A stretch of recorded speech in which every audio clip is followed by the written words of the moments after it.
Hello everybody, I'm Quarantine Eno from Hope for the Abused and Battered, and I'm here to talk about why women suffer most from domestic violence in Cameroon. Now, I'll describe domestic violence as a sub-part, that's one of the parts under domestic abuse. Now, domestic violence mostly involves the physical part, that's you can think of the beating, you can think of the slaps, and any other physical struggles you can imagine that can go on in a conflict with a man in a relationship. I'll go straight to our focus area, which is Cameroon. Cameroon normally does not have a legal system that protects women, so there's no particular law that protects women from domestic violence. Meaning, if you get into a struggle or a conflict with your partner and you go to the police station, there's nothing much they can do apart from advice, because there's no stipulated law that says, okay, if a man is violent towards his partner, this is how he's supposed to be punished. So there's no particular law that awaits the man for punishment. The person who receives the case could just sympathize with you and be like, okay, this is how you should manage it, and this is how you should cope with the relationship.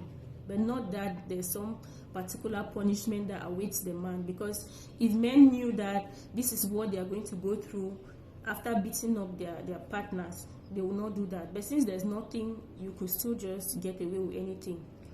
Now, the African culture is that the man is superior to the woman. So if the man is superior to the woman, it means anything the man says is okay.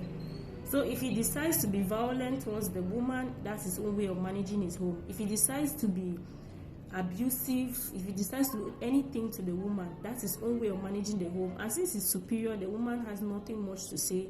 And even other people know that, okay, that's how he chooses to handle his home, so that's okay. And next, the objective of domestic violence is that the partner who is violent uses it to suppress the other partner. So since men know that, okay, they are the head, they are on top, when the woman tries to grow wings, the best thing they can do is to use violence to suppress the woman, because they know, okay, if I'm violent towards her, when she thinks of all the things I can do to her, when she tries to get back at me or talk nonsense, she will not try to do it again. So normally, most men always use violence because to them, they feel that that's a way of keeping the relationship tight and keeping their own respect, and which is not correct. Now, most women too are vulnerable. They are vulnerable because they consider external factors, like you're considering your children. Yes, your children are very important to you, but not when it concerns your life. Most women, whenever they are in violent relationships, always put their children first. Okay, why will I leave them? What will become of them? How will I do? How will they cope and everything? So women stick to whatever condition they meet because they want to protect their kids. And another external factor is the fact that women consider what other people have to say. Okay, if I leave this relationship, no matter what he's doing to me, after all, people don't know. So if I leave this relationship, they'll think I'm the one who is useless, they'll think I'm the one who cannot keep a relationship. So they'll prefer to sit there and die there. So to avoid what people say about not being a Mrs. So for the title's sake, and which is not correct.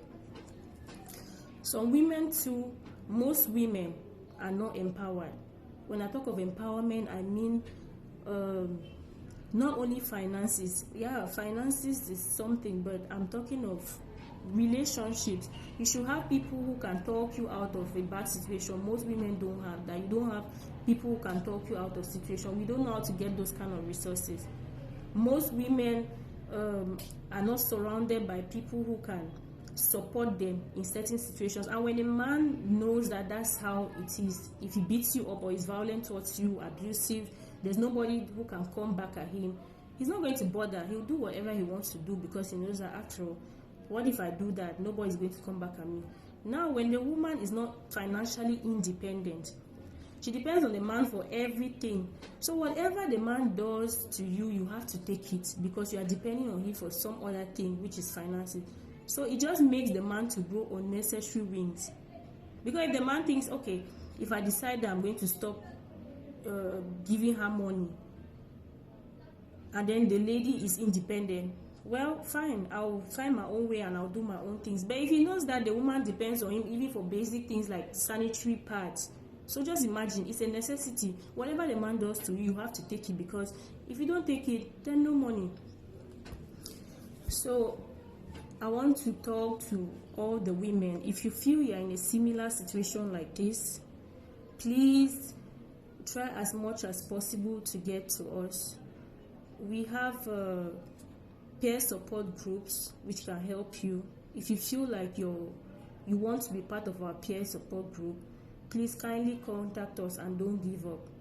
Please, please, please don't stay in a violent relationship because you want to protect your children or image or anything. Try and get help, and you can get that help from us, Hope for the Abused and Battered.